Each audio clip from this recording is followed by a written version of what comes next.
Hello, welcome to another Leicester with John Robbins and Elis James. I'm on tour at the moment with my show, Oh Frig, I'm 50. The week that this goes out, I am in St Albans, Banbury and Cardiff. Why not come see me or go to richchain.com/gigs and see if I'm coming near you with that show in the near future. Also, do check out our drip page if you want to help us make more podcasts, d.rip/Richard-Herring, or gofasterstripe.com/badges if you want to pay £1 a month to us. That would be very helpful. Also, we're still doing this brilliant offer where you can get 8 free craft beers like this sweet stout, and or this Mastermind saison. There's some nice stuff there. They're free, and you get 8 of them. You just have to pay the postage of £5.95, and we will be given £5 for everyone who signs up. You can immediately unsign up and not receive anything else. If you stay with those guys, they'll send you 8 craft beers and a magazine and some nuts every month for £24. They're called Beer 52. If you go to beer52.com/RHLSTP, that's where you can just sign up and give us £5. I reckon we're going to make about £125 from that. Good, but so we will need you to get all that money will go to the podcast, and you'll get to drink some free beers while you listen to it. What could be better? Anyway, let's sit back and enjoy Rich Chain's Leicester Square Theatre podcast.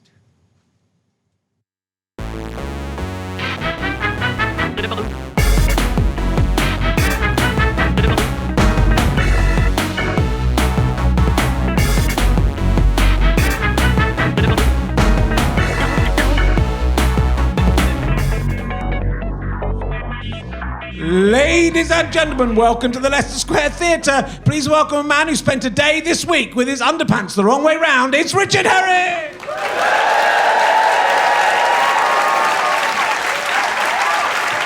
you very much. Hello. Thank you very much. Hello. Welcome to Rich Chain's Leicester Square Theatre podcast. I was with the editorial team of Smut magazine. Remember Smut magazine, David? It came. Remember Zit magazine? They were there as well. When Viz came out, there was lots of kind of Viz copy magazines that came out that weren't quite as good as Viz. Thought some more of you would remember, but you're all too young. Anyway, they call it Leicester, so I don't know if that's going to catch on. I did the Matt Ford show. He has like an 8-minute stand-up spot the other day. Yesterday, in fact, as we're recording this.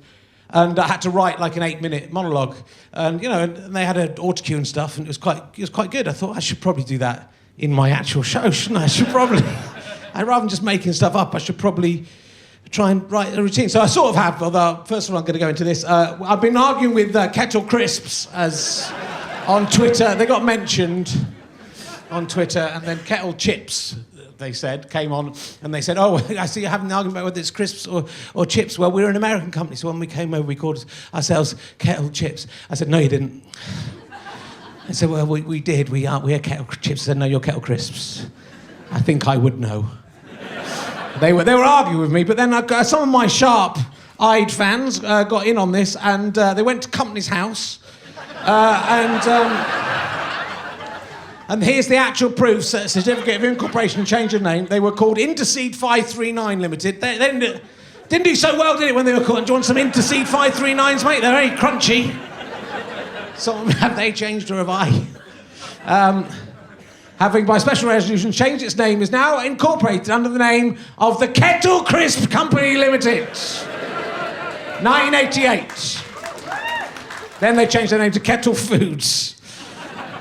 And thank you to whoever it was.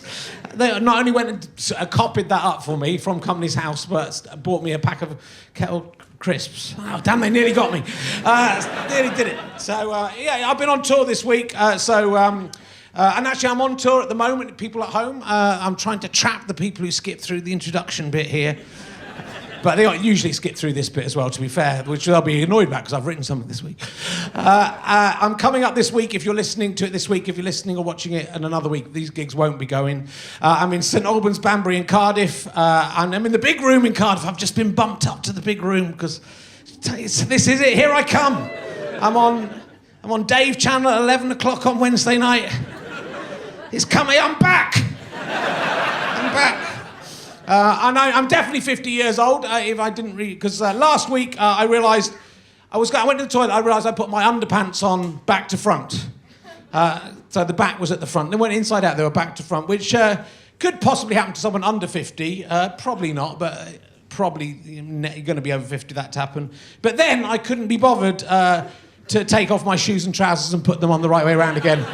So I just spent the rest of the day in back to front pants, including I did a whole gig in Sutton Coldfield with my pants on back to front. And because I think you just get a certain level of laziness. It's the kind of commitment to laziness only someone in their 50s could have. I got back to the hotel room and I slept in my pants. I'd taken off the rest of my clothes and I still didn't put them on the right way around. As a 50-year-old, I'm kind of very interested in pant etiquette because I've got quite a lot of old pairs of pants and I find it very hard to throw them away. And I know a lot of these pants are at least 10 years old. They predate my relationship with my wife. And on days when I'm not doing anything important, I wear my old pants in the hope I can wear them out so I can then throw them away. But they won't wear out, so I have to keep wearing them. Kind of the only a 50-year-old man could do. Is that all I've got? God, is that right? I've got another thing. Is that it? Fucking hell. That's all I wrote down. I thought I'd written loads. I do have some more. I also bought a pack of licorice all sorts for the tour. I was going around 3 tour dates. And that's the kind of thing only a 50-year-old man would do. And I like all licorice all sorts, apart from the coconut ones, right, which are disgusting. Everyone agrees with that. No one likes those. Everyone likes the one with the little bubbles, the aniseed ones, right? That's everyone's favourite one. And I said, that I know I'll eat these within 30 minutes, even though I bought them for the 3 days. And I said, except for the coconut ones, I tweeted that. And I started the journey, opened up, they're all coconut. I had 14 coconut ones.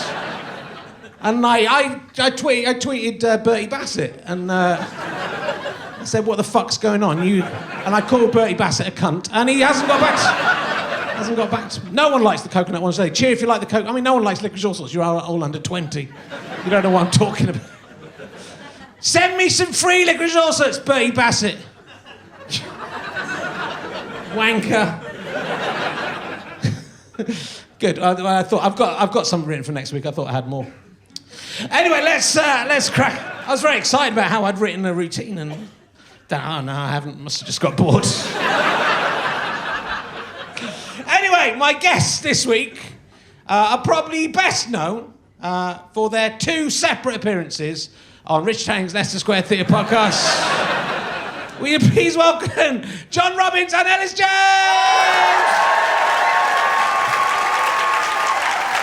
There they are. Oh.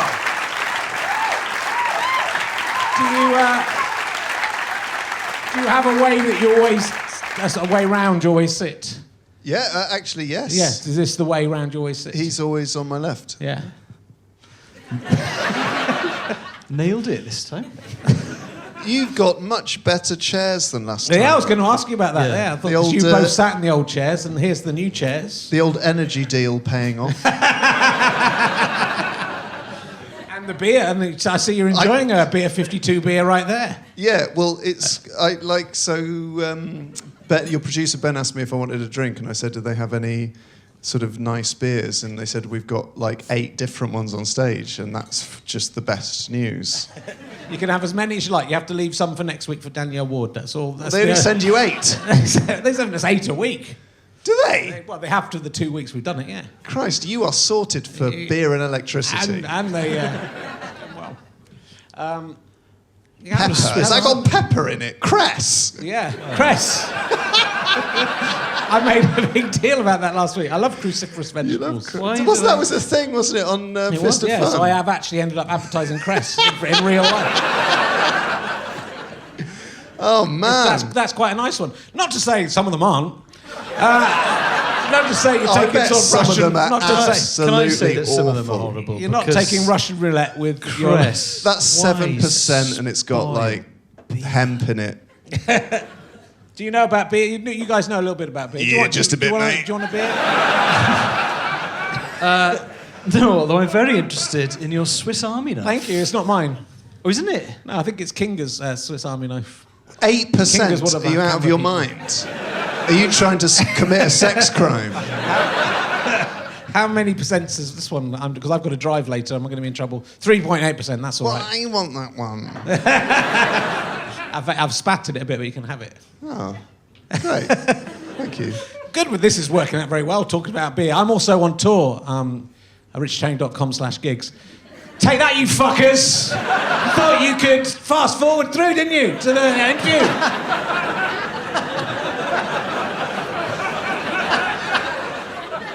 You're going to have to put, 7 minutes 40 when they come on, and then skip through 7:48 to 7:57. But people will do that. They will. Yeah. Then I block them, and they are never allowed to comment again. So that is, do it once, enjoy yourself. Good. I'm also on tour. This is my night off from touring. Yes, thanks for coming down. So you're welcome, mate.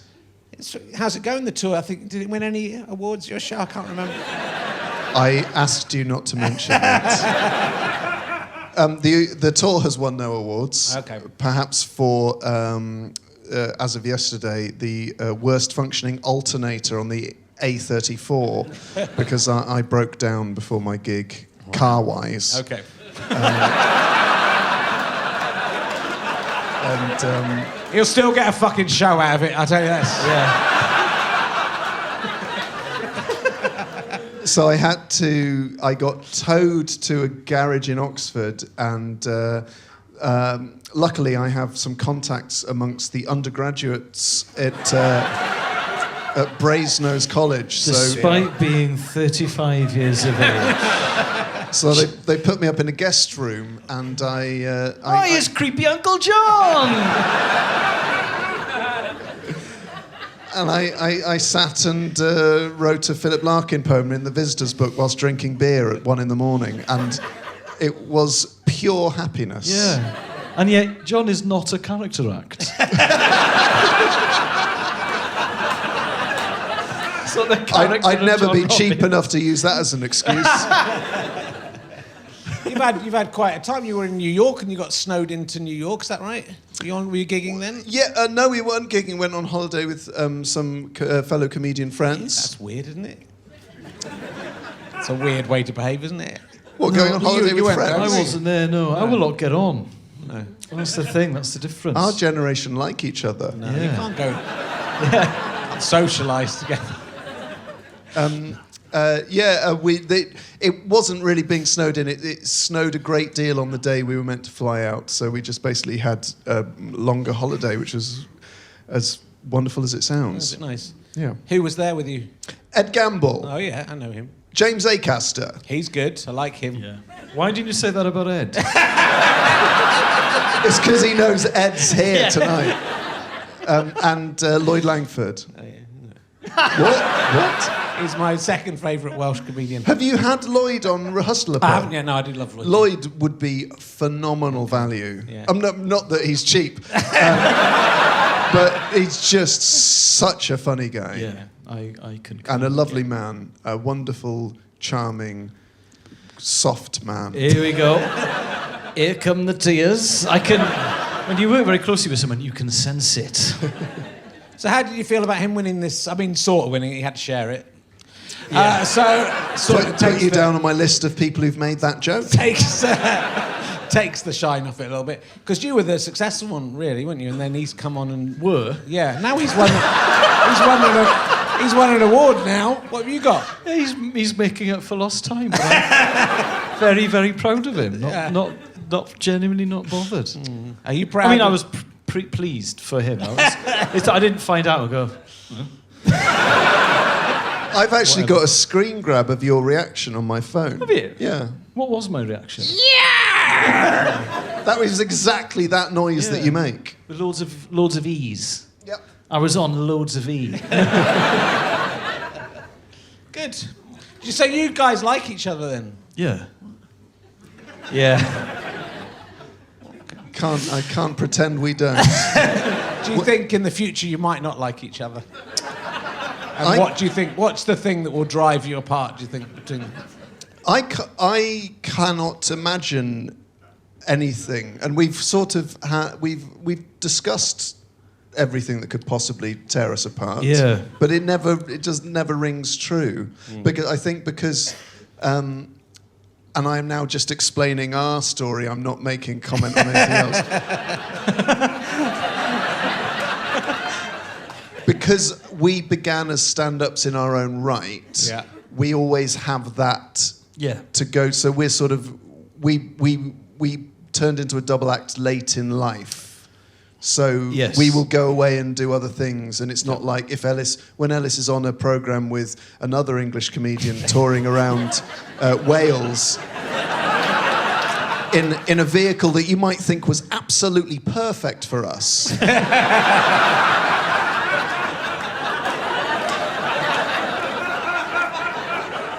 That causes no bitterness. Because I am more than happy to watch the first 10 seconds of it on iPlayer and think, yeah, fair enough. The other thing I realised quite recently, John sent me a video of the two of us larking around in his flat in Bristol in about 2009. And at the time, our lives were very, very similar. No, you'd moved to London and I was No, jealous. I hadn't. No, not in 2009 I hadn't. Hadn't you? No. I think that was okay, carry on. Staying. This could be it. This is the moment. But I would have been living in Cardiff, and I can tell by the coat I was wearing. Was it made of seaweed? Everything and I would have been doing the Comedy Box in Bristol. Whenever I did that gig, which I did a lot, I would stay at your house. And we were just circuit stand-ups at the time, so our lives were very similar, but now our lives are quite different. They are. And yet we're still, as friendly. The thing that really made me laugh about that video was when we watched it, you only really laughed at the funny stuff you said.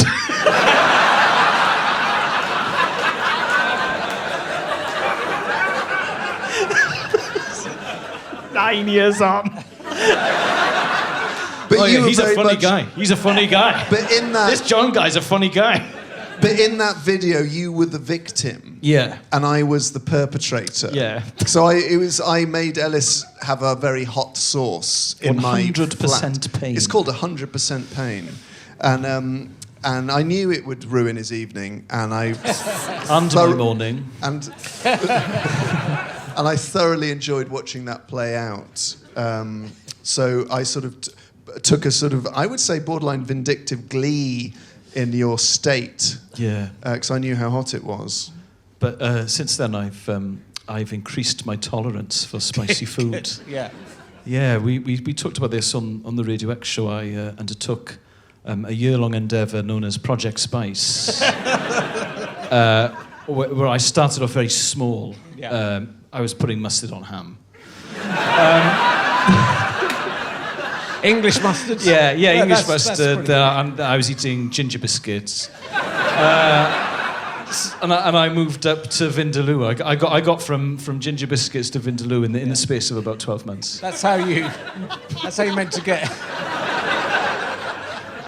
That's how you become invulnerable to poison, isn't it? You just eat a bit of the poison. Yeah. So And then I became immune to it. Because I suffered from something known as Welshman's inclination, where I would always go for the simple dish. Yeah. Cheese on toast. Absolutely. Yeah. I wouldn't even bit it up. No. Because that involves mustard. It was classic cheese on toast. Yeah. The Dutch model. But John will have spicy food on anything, so and everything. So spicy food on anything. No, I mean, what am I prone to put spicy food on? You put it on top of the spicy food. You have something. No, he will put Tabasco and hotter things. Well, enjoy it while you're young, lads. That's what I'm saying. I used to be the same. It gets harder as you get older to weather that storm. To be honest, I think I don't mind the storm. I live alone. That's true, because he often texts me from the eye of the storm.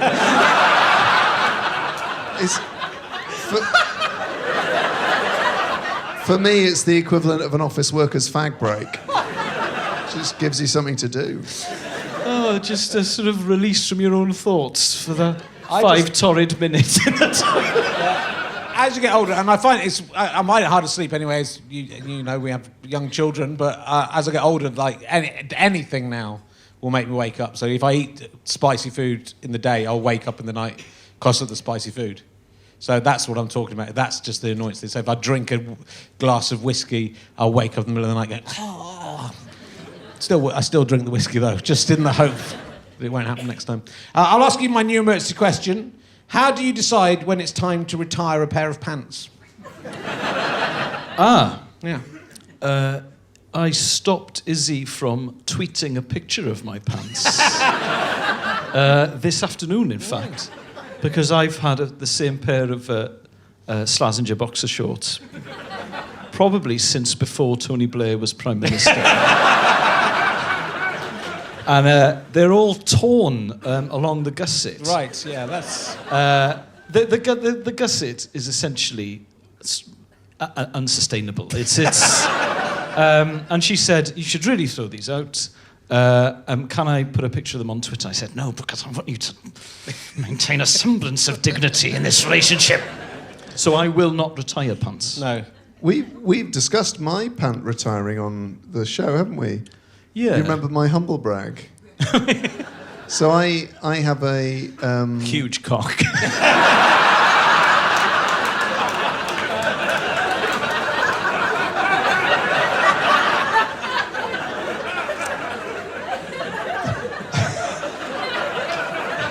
And he's not afraid to use it against me. That's I have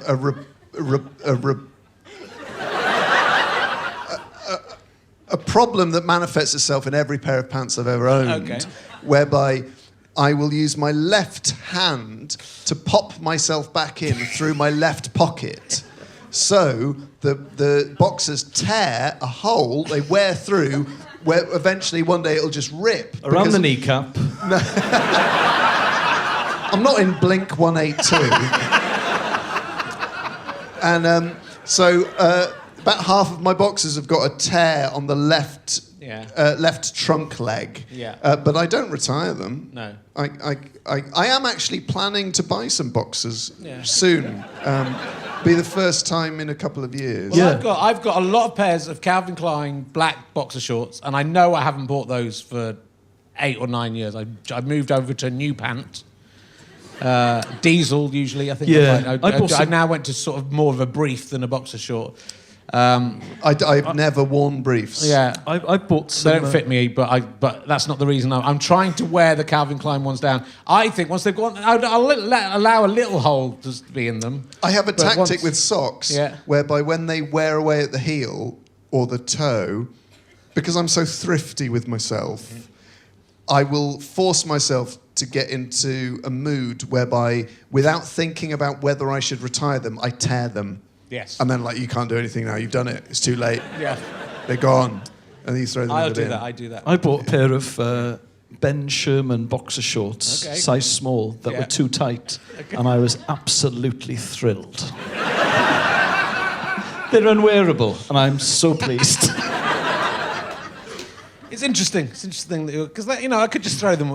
They've served their purpose. All these. My shorts, mother uses my dad's old pants as dusters. Yeah, I think that's what our parents' generation did. Yeah, so glad you said dusters. Could have been anything worse, couldn't it? I remember my dad's kind of always stringy pants they used to have that would be used to dust the kitchen. However much they've been cleaned. Yeah, that's not something. Just the worktops. There's still some residue of Keith Haring's feces on there somewhere. Hi, Dad. There would be now. He's 80 now. God, 81. His trousers must be full of feces.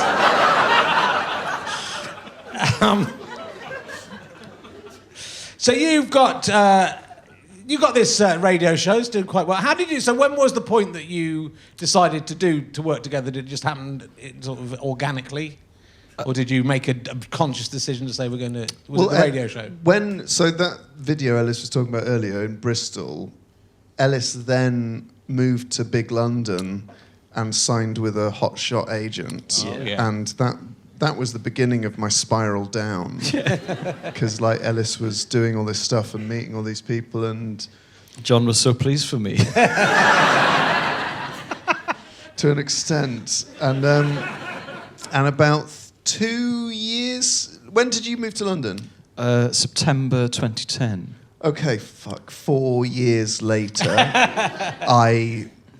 no, actually not 4 years. No. 2 years later, I moved to London from Bristol and sort of began about 2 years behind Elis doing a lot of the stuff he'd been doing to get gigs and get seen by people. And then I, in a last-ditch desperate... I'd emailed every agent and they'd all...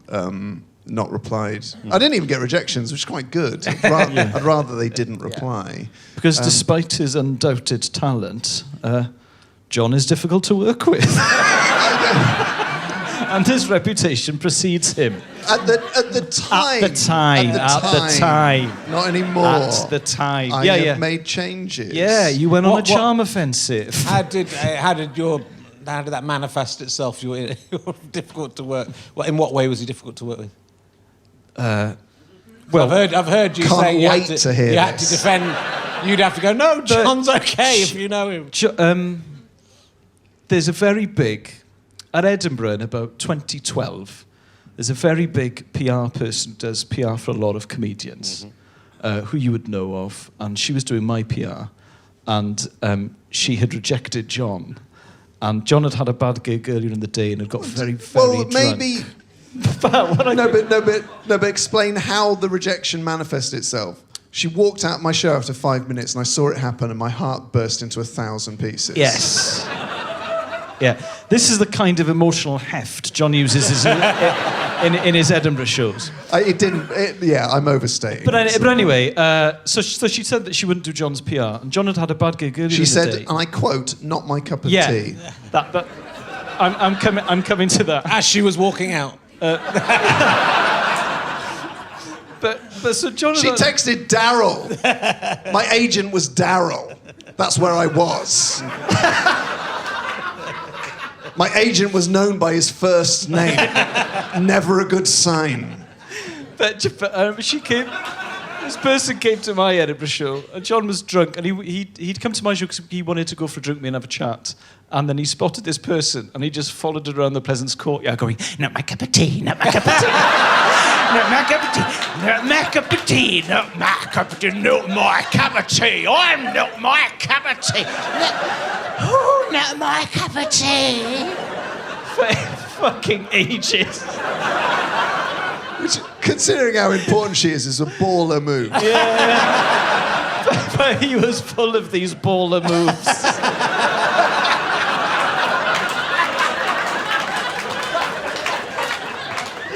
That's a very good way of describing it. He was all baller move as an open spot. And then because John was friends with people like Russell Howard and John Richardson, you'd have this baller move open spot doing baller moves in front of people, and then people were scared of you. I'll never forget that. Not my cup of tea, not my cup of tea. Come on. Come here. I then moved to London. I humbled myself. And just basically started from scratch and realised that all of the things I was angry about were all my fault, and not anybody else's fault. Yeah. And I think a lot of comedians go through that phase where you're sort of blaming absolutely everyone else, and then you eventually... There's one person left who might be in control. And you think, oh, it's probably me. Yeah. I'm proud to say that between 2013 and 2015, that very lady represented me for PR. Yes, she came round. She had a cup of John's tea. But everyone remembered this incident so much. They're going, but didn't you say it wasn't your cup of tea? But then John signed with my agent, and when our agent asked us what we'd like to do, we said we'd love to do a radio show together. And then right. Radio X... I remember the conversation I had with you. I was in a BP garage on my way to Southampton, and I pulled over and spoke to you for an hour, and it was great, because I was running an hour early as per. And I said we should get we should tap up Six Music. Yeah. That didn't work out. But XFM, as it was then, had comedians in their Sunday 10 till 1 slot. So they'd had Ricky Gervais and Stephen Merchant, Jimmy Carr, Russell Brand had done it, Josh Widdecombe had done it, and Adam and Joe, obviously. And they wanted to start that back up again, so they gave auditions to 5 or 6 different double acts.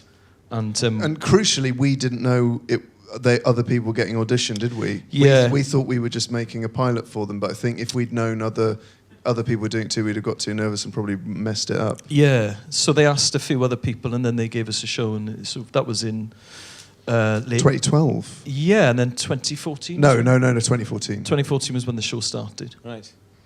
And it's become, like, it's phenomenally successful, and it's kind of interesting because with this show, when I put the guest names up, sometimes it'll take a while for them to sell, and sometimes someone will surprising will sell very quickly. Like Limmy was the quickest selling person ever, and I wasn't sure whether Limmy in London would sell, but it was like bang, the minute we put it up, it was the last show. The Scottish diaspora. Yeah.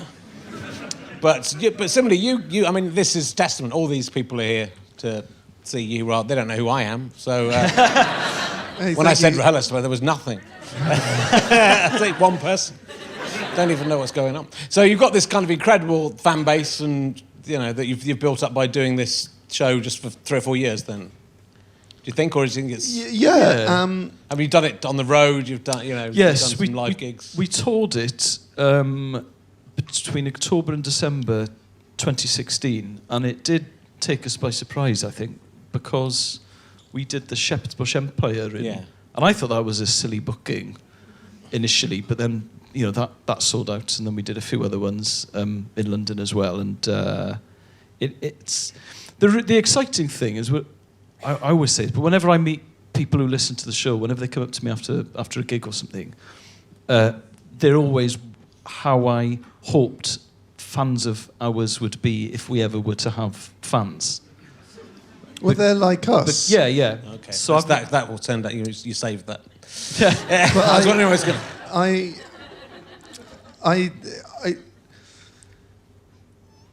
I think you have to be very, very careful to sort of nurture that that relationship.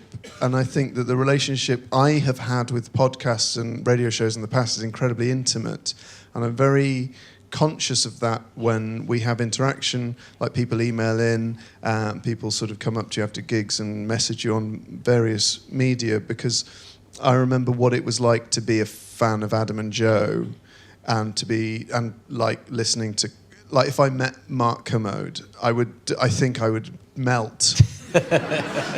I want him to be my best friend, sorry. Like, so much, it's almost too much. Yeah. So I am very conscious of that, because you have a relationship with your audience, as you do, when you have a podcast or a radio show, where they choose when they listen. So it's not like a TV program where it's on in the background or it'd be on while you're making tea. It's specifically you're choosing a time where you can give it your full attention, whether that's either on a commute or while you're driving or you're at the gym or whatever. But we're very, very lucky in that people have us in their lives at the point where they're most relaxed, or they most need distracting, or they most need to have a laugh. Yeah. And I think so. Elis hasn't actually toured in English since we started the show, have you? No. But I've noticed since I've done 2 tours since we've had sort of relative success with the radio show, and you become incredibly protective of your audience, because you are aware of the way they've come to you, and how much it means to them and how much it means to you as well. Mm-hmm. So it's, Well, I think it's what I was listening to. I thought I should listen to one of your shows today. I did about 10 minutes. It was all right. Just some blokes talking, rubbish. But it was nice. You started off talking about, like, you were giving advice to a 14-year-old person who'd written in and said they were going to see gigs with their parents, and but you were very, avuncular and friendly. Yeah, which is the right, in a really caring and nice way. Some people would have taken the piss, or some people would have not bothered reading the email out, I guess. But it was a nice email. I'm not bothered by that. I'm not frightened by that stuff because I think being 14 must have had a profound effect on me because I remember exactly how that felt. Yeah. And I was absolutely obsessed with a few bands. Yeah. And I've met comedians in the past who were famous and had lots of fans, but a few of them weren't particularly into music or comedy or football, and they'd never really obsessed over something, and they were quite baffled by it. Yeah. But there was a Welsh band called Gorky Zygotic Monkey, and I genuinely thought they offered answers to a global problem.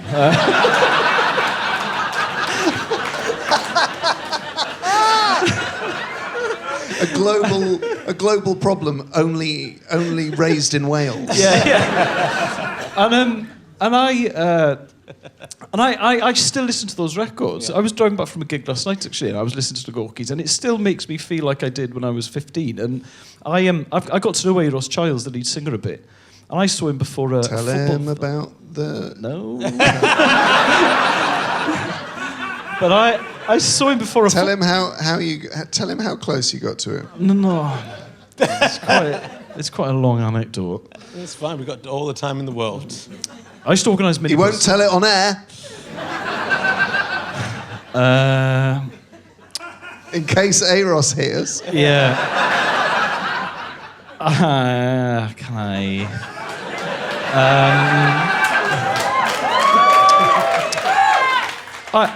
This is going to be the Stephen Fry killing himself moment. I own his GCSE art coursework.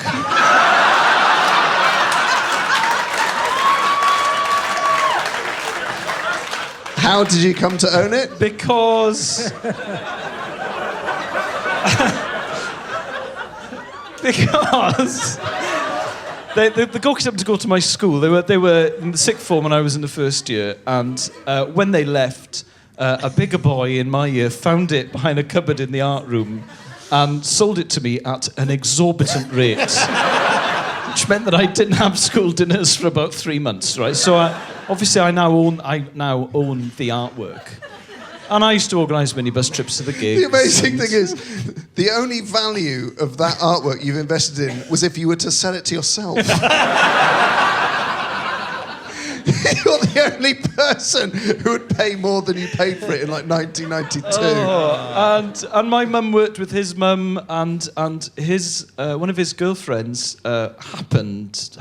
coincidentally happened to be best friends with my first girlfriend, because Wales is that small. I hadn't engineered that. So I was they already kind of knew me, I think, because I was turning up at the gigs, and I think they might have remembered me at from school, but I would always stand right in the front row centre, just sort of staring like that, willing these answers to come. So yeah, I would say I had a kind of relationship with the band, in that a very one-sided relationship. Yeah. And then, so yeah, I used to go to a lot of the gigs and all that kind of thing. And then I remember I turned up at one gig and his girlfriend was there, and she went, "Hey, Elis," and he was like, "Oh my God, he knows my fucking girlfriend." And then I turned up at another gig and his mum was there, and obviously I recognised her because she was friends with my mum. And she went, "Oh, hello, Elis." He was like, he's now friends with my mother. How does he do this?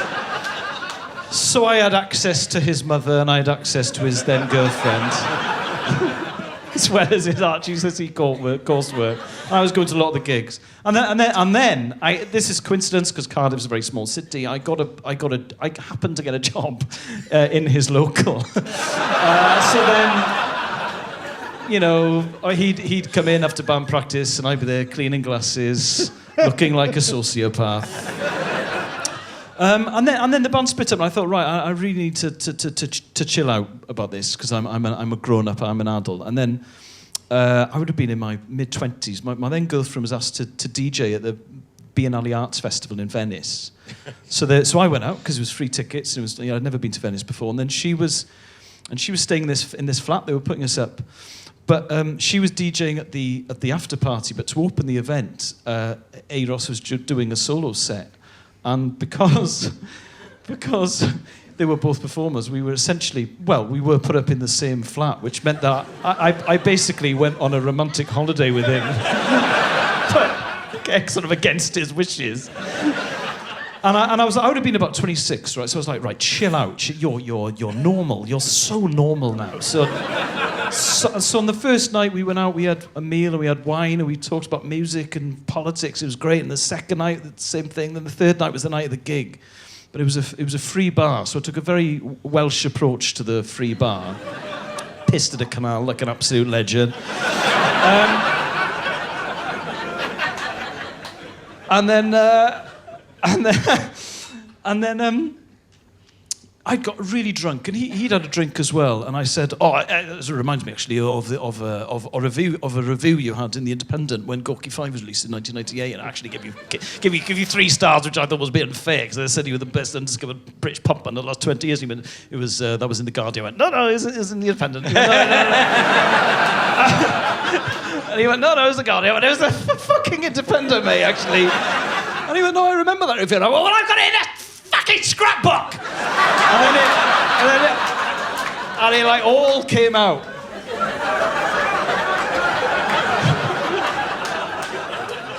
In 1994, you performed Anna Opera on Video Now, which was a programme that lasted 3 seasons. And I don't think he remembers much of it.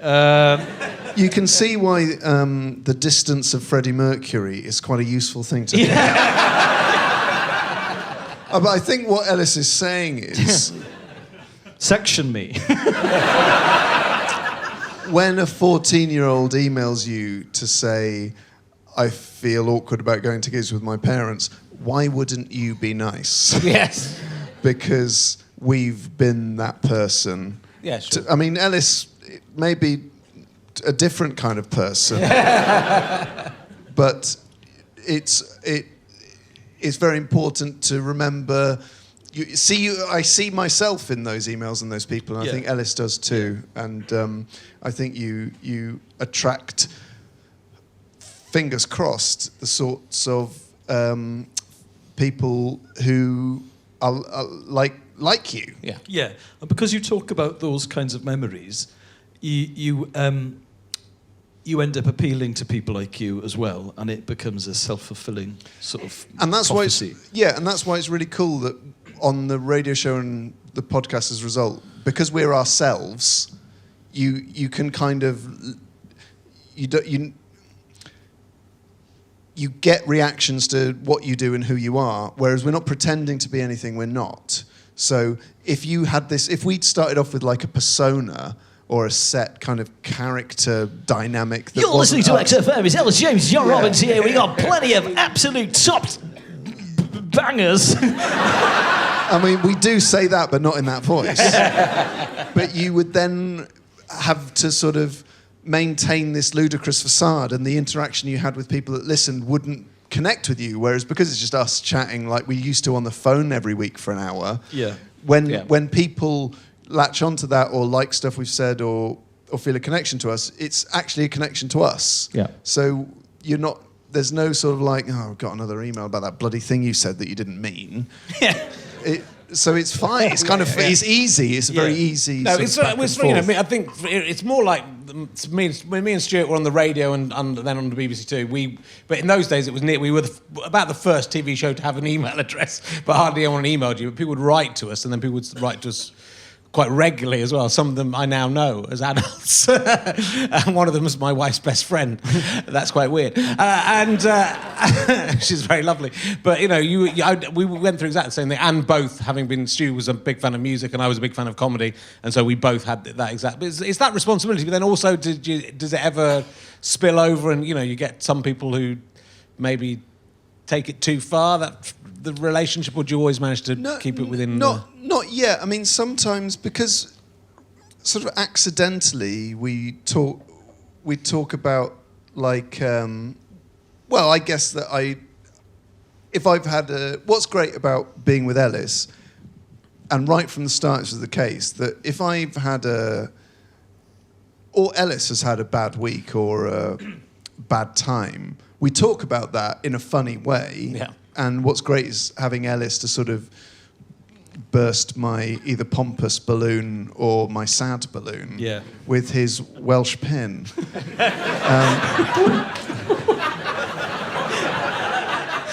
When you did a long interview in the Daily Telegraph quite recently to promote your tour, and it's the quote at the end was something like, Robbins' intellectualism is undercut by James's Welshness.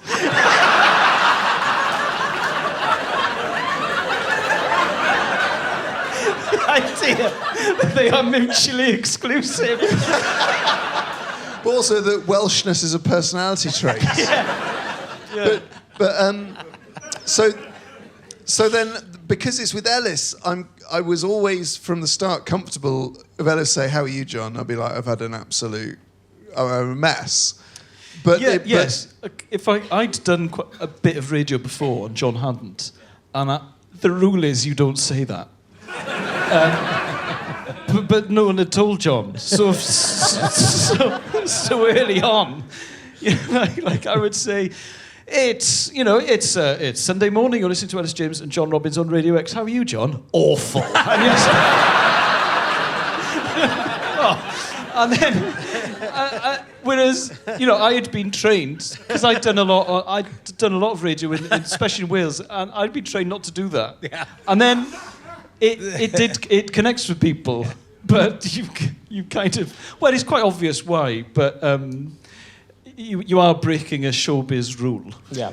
But so when we literally would say awful, awful, and producer Dave would say, that we'd play a track and you go, "Come on, John." You want people to keep listening.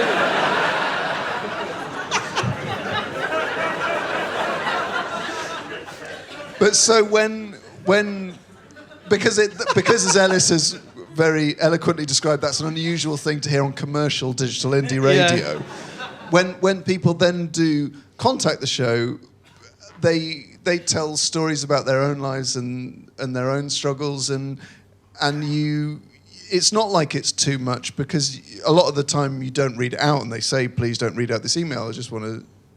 We reply to a lot. Yeah, you reply to a lot But I reply because I only check them on a Saturday when I come in, whereas you check them in the week. As opposed to letters, it's obviously easier to reply to emails, but also much easier. That's one of the great things about email. but then, you won't know why they made that noise. I think because Richard, an email. Is a letter you can send in a second. It's the 1 second post. Yeah. But the problem is... Inconceivable in 2005. The problem is... In 2005, Richard, if you told me I could send a letter in a second, I would have spat on the floor. The problem is that the response can take a second as well. So like if you get into like the kind of correspondence we used to get to in the 1990s, at least that was spread over several weeks. Yeah. You could be replying and then reply and then reply and then reply. Oh, actually, no. Well, we've never ever, I don't think, ever had a... No, it's never gone into an email discussion. We've had some pretty moving emails actually, sure. And have replied to them, but the person has never then thought, "Oh, great, this is now an open dialogue." Mm-hmm. I've had a couple of tweeted responses saying, "Oh, thank you for replying to my email," but I respond to those emails, as John said, because he checks them on the Saturday. He chooses which ones we read out, and I check them in the week. And in the same way that if someone came up to me in a pub and poured their heart out, I would listen to them. It's just a human response. It's not, I'm not particularly. Paul, so we've both met our heroes. I've met Brian May 4 times. Yeah. And I think perhaps more than anyone else I know have brought a great deal to those meetings. And never have I thought, and God, please do not think I am putting myself at the same level as Brian May right now. that could not be further from the truth. However, I've known going into those interactions with May, after careful planning, after running through various scenarios in my head, acting them out at home, prepping, making notes, etc., like there are certain things I want to say to him and I want to communicate him. Those have to be edited drastically. And I'm not expecting... Cover me with your hair. No. One of the greatest crimes committed in the 20th and 21st century was reducing Brian May to his hair, Elis. And you've fallen foul of that on a number of occasions. But I have access to May in a way that I wouldn't have dreamed of as a child. Well, we have the same agent, sort of. Well, I mean, we have a way of going through the back door. I've made use of that on three occasions. Once we met him in a professional sense as equals. But I would never... what I'm trying to say is, A, I love Brian May. B, all I've ever said to him, apart from when we interviewed him, where I got some deep cuts out, is, hey, I love what you do, nice to meet you. Because I can't say any more than that. I can't say, can you want to come back to my house? And I think, a lot of the... I can make you love me. So, but I don't think people do want any more than to be able to express something, or this story reminded me of this thing. If you like this band, you might like this band. That story you told, I really liked. People don't then actually want you to begin some kind of mad correspondence, I think is what I'm trying to say. I'm sorry, all I can see now is Brian May. It sounds like you two are madder than anyone who would write to you, so they're probably that's going, it. oh fuck, better back off. These guys are getting a bit needy. I was in Venice, this guy Jesus turned up. Christ, they're real. I think, Richard, by having only listened to 10 minutes of one of our podcasts, you've cut to the core of what it is. You're on the same station as Johnny Vaughan. You've stood in for Johnny Vaughan on a few occasions. Is he critical of your breakfast choices?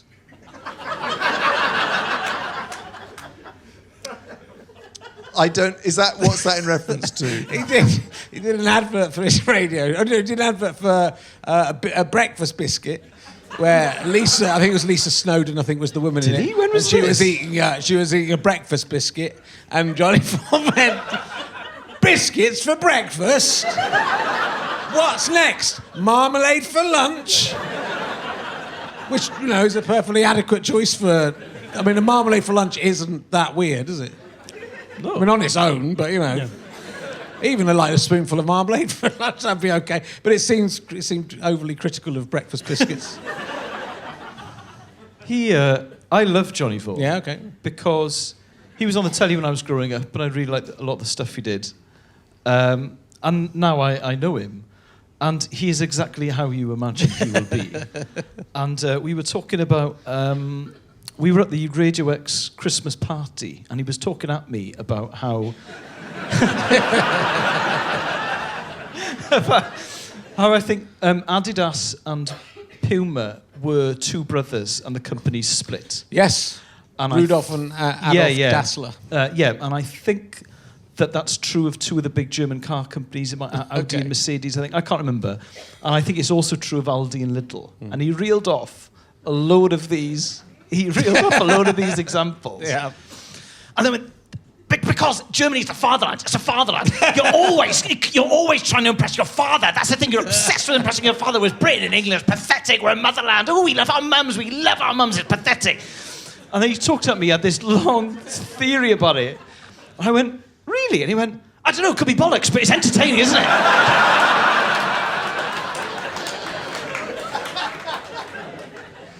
I only really think about Johnny Vaughan in the shower. Yes. A lot of people now, when they're having showers, only think of you thinking of Johnny Vaughan in the shower. We did discuss this on the last Oh, dear. Good. I now think of John thinking of Johnny Vaughan when I'm in the shower. You think of me in the shower? Yes. Whenever I think of any of the things that I think about, I then think about you, think about Johnny Vaughan in the shower. So whenever I look over my shoulder when I'm driving to check notes when I'm going to pull out, I think of my ex-girlfriend who always used to do that, and then I think of you in the shower thinking of Johnny Vaughan. Every single time I do that now. Celebrity Mastermind. I know what it is to lose Celebrity Mastermind, admittedly from a position of 34 points.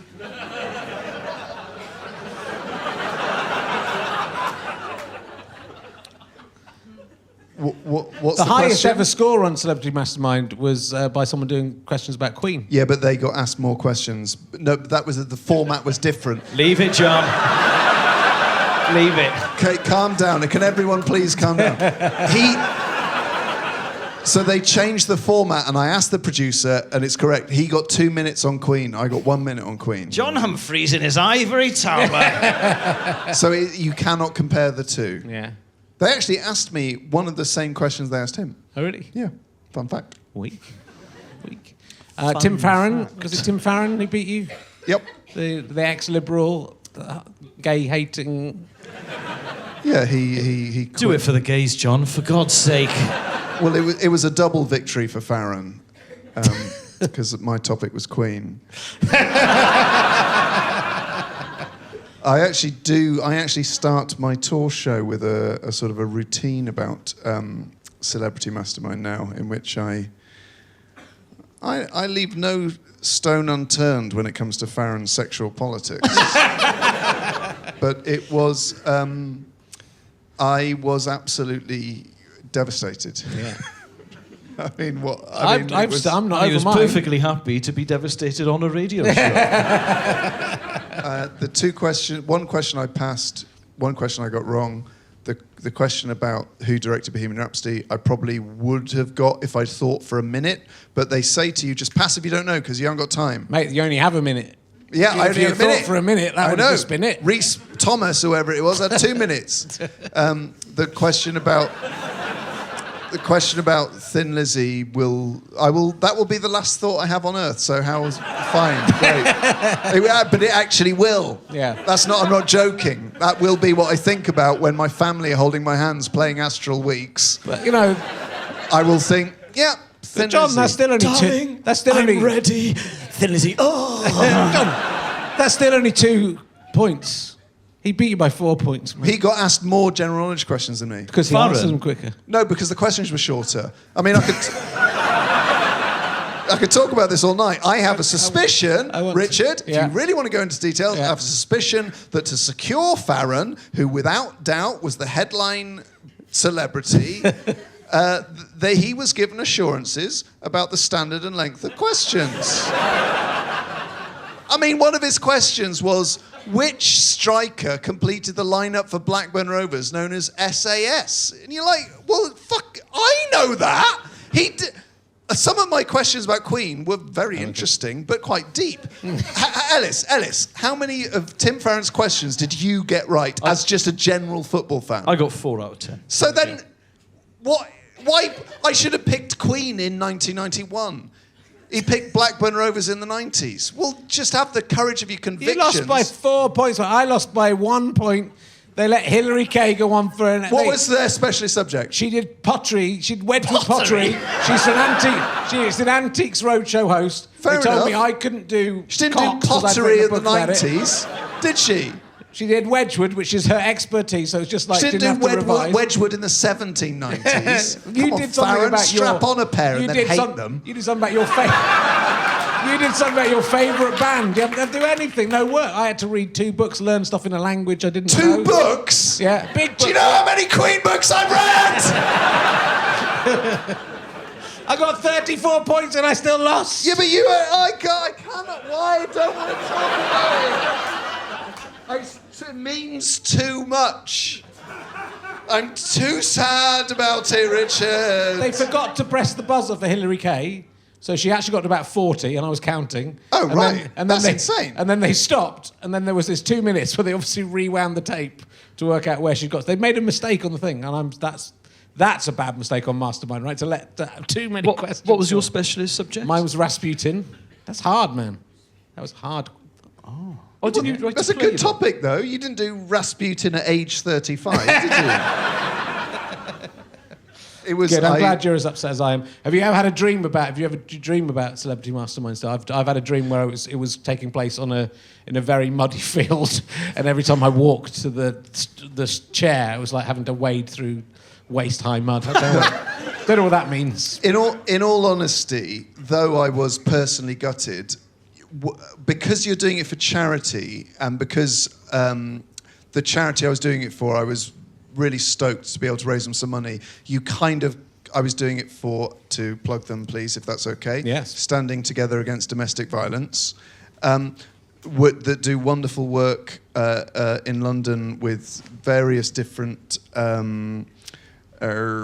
projects supporting victims of domestic violence abuse.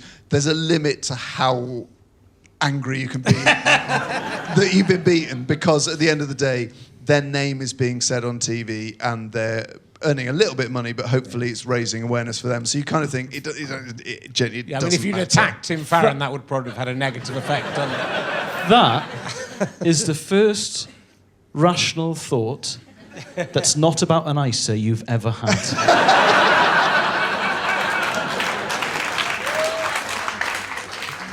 We all featured in an independent article about couples in comedy, along with me and my wife, you and Izzy, Justin and Luce Porter, and you and Sarah Pascoe. I enjoy seeing those photos coming round on Google every so often. Yeah. You look so nice in your photo. Izzy and I look like a right pair of twins. Oh, there's a photo of them.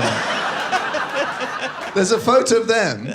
I don't know how this arose in the shoot, where they're touching each other's nostrils, and they look like two children's TV presenters who are trying to make a comeback after a Coke scandal.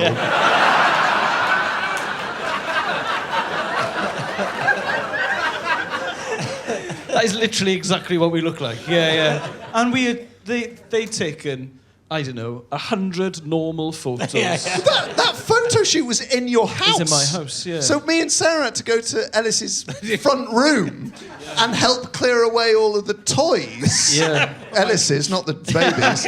And then to leave a totally white wall. Yeah. And then we had this sort of ludicrous but quite fun shoot where we all sort of jumped around and did that sort of thing. Took 100 normal photos of Izzy and I, and then the two children's entertainers making a comeback after a Coke scandal photo. Mr. and Mrs. Theakston.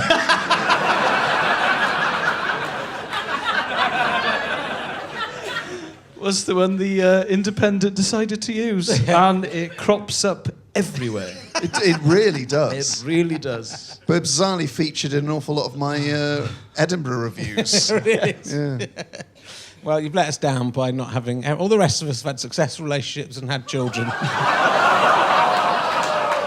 I see it as a black mark on the reliability of comedians to have successful relationships. My awards are my children.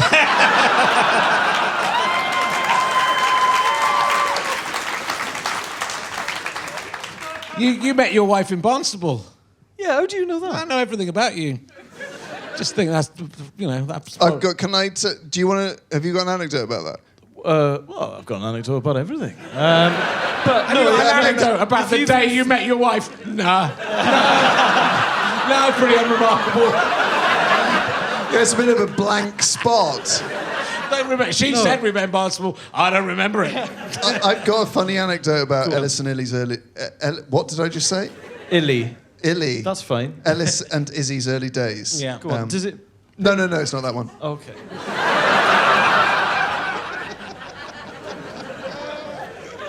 Does it paint me in a broadly positive light? Not in a... No, it's a funny anecdote. It's neutral. I can come with neutral. Yeah. No, you tell yours first. No, first. go on. It's not that. I'm now very intrigued. So, me and Elis often discuss how when you start a relationship with someone, the first couple of months are almost unbearable because you are so attached to them, and so you start having mad fantasies about what if they died. You sort of feel incredibly protective. You can't be away from them. You sort of worry if they haven't texted back, that sort of thing. And we often say, don't we, that, and sounds bleaker than it is, but there is, in a weird way, say your partner were to die. Classic Robbins. In a way, it would be worse for that to happen in the first 2 months than it would after, say, 20 years, because And they leave your children without a mother. Yes, you're right. That would be a. There are factors, obviously. because the hope and the expectation and the future dies as well, and you're in that place where you're like breathless and your heart's racing, and it's just too much. It's too much. You can't deal with it. So when Elis and Izzy started going out, you very quickly had to go to Australia for like 4 months. Yeah, I was doing gigs there. In the heart of that time. After 3 weeks. Oh, no. When it was just everything is like pumping and running and, oh God, I want to be with this person. Then you had to go away for 4 months. I would be walking around Melbourne or Adelaide and I would see a phone box. And I'd think, Izzy probably had phone boxes where she grew up. Whereas now, you're comfortable to walk past a phone box without thinking about her. Absolutely. That is the nub of the issue. You don't have that association anymore. I would say I was insane in Australia. Yes. Yeah. So when Elis was in Australia, I would speak to him probably once a week. And you were there for how long? 4 months. Yeah. 4 months. So we would have sort of a classic weekly hour-long chat. And the same was going on with Izzy, but way more so. You were speaking to her every day, twice a day, 3 times a day. So we were having one of these conversations about 2 months after he'd been in Australia, and we sort of wrapped up, and he said, "Can I just say, John, it's very kind of you to spend all this money speaking to me on the phone." That's sort of more Lloyd Langford than you, but I can't actually do you. Okay. And I said, no, that's not how phones work. The connection is in Australia, and you've got an English phone, and I'm making the connection in England, so it's my minutes. He went, oh no. And I said, yeah, I mean, I haven't mentioned it before, but you're paying for this phone call. And there was a pause, about 5 or 6 seconds, which I will never forget. That was then followed by, I've got to go.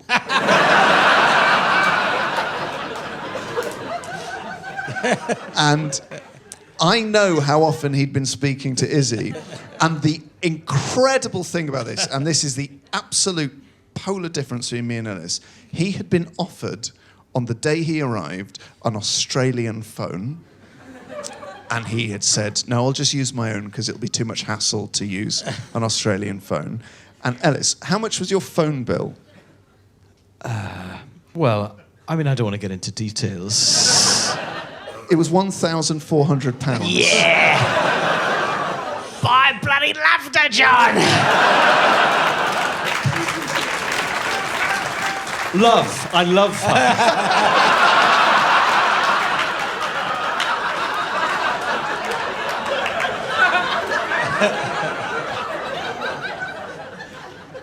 And that is Elis and me. Yeah.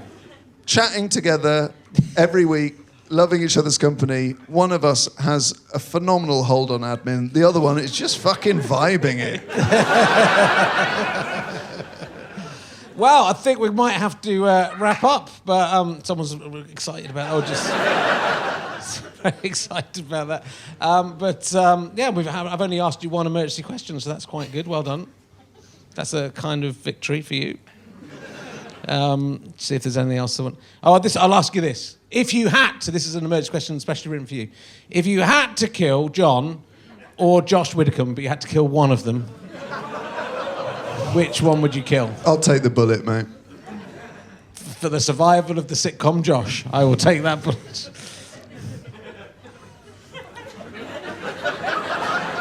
You look worryingly like you're going to answer this honestly. I hope he will. Your young fans are listening and they want an honest answer. I would kill myself, Richard. But that's not one of the then options. both of them would die. So you would have all have died. That's obviously the part of that. It's who you said that was specifically for us. Did someone send that question in? I made it up. It's quite mean. Well, it's because, But he doesn't want to kill anyone. No. well, nobody have to. You are? He has to kill one of What you. are the circumstances surrounding this? Whoever has set this up has got your wife and family hostage. And they will be sold into slavery. They're not going to die. They'll be fine. They'll be sold into slavery. Ellis. I think John would cry more. Yeah. Ellis. And so that I think I find that would quite cry tricky. less. I would be cool with it. Play me Astral Weeks, tell me not to worry about Thin Lizzy.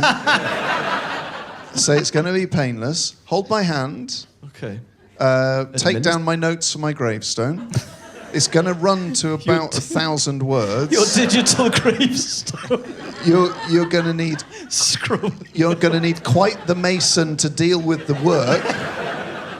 I want to be buried in the graveyard near where I live, where I walk round and imagine what I was like. It would be like if I was a bird in it.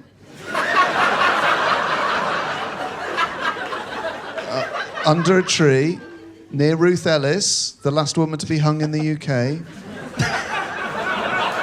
whose grave is unmarked, but I know where it is. And then just hold the pillow over my face. Make sure Vin's recording it. Because we need a final podcast to go out on. And then you and Josh can continue with series 4. Then it would be John. Promise me you'll write an Edinburgh show about this, but only do it in Welsh. Good. Oh, that's good to know. Hang on, here's a fun... If you did an Edinburgh show in Welsh, would that be valid for the Perrier? And how would they judge it? Yeah, Fascinating question. They would. A friend of mine was a judge a few years ago, and she's a Welsh speaker. So I suppose she would have had to have watched it and said. And then convinced 10 other people it was amazing. You should do that, man. You would definitely get an audience every day, a small audience, obviously, but you would. I reckon there are. I'd come and see it just for the surreal I think there'd be a lot value. of that. Yeah. Yeah. My mum goes to Edinburgh every year, so that's one ticket guaranteed.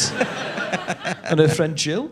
Your mum came to see my Edinburgh show with her friend Jill. She was so nice about it. Oh, she's a big fan of yours, yeah.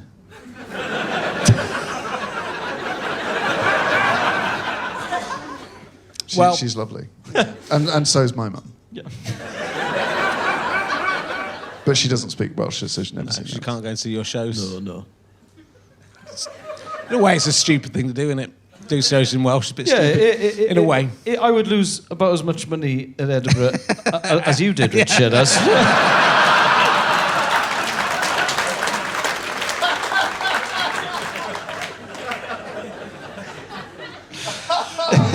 He's fucking funny, isn't he? Well, I'm glad your friendship has survived even the murder of one of you by the other. So well done for that. Ladies and gentlemen, John Robbins, OSJ! Thank you very much. Buy this. We'll be back next week. Stick around.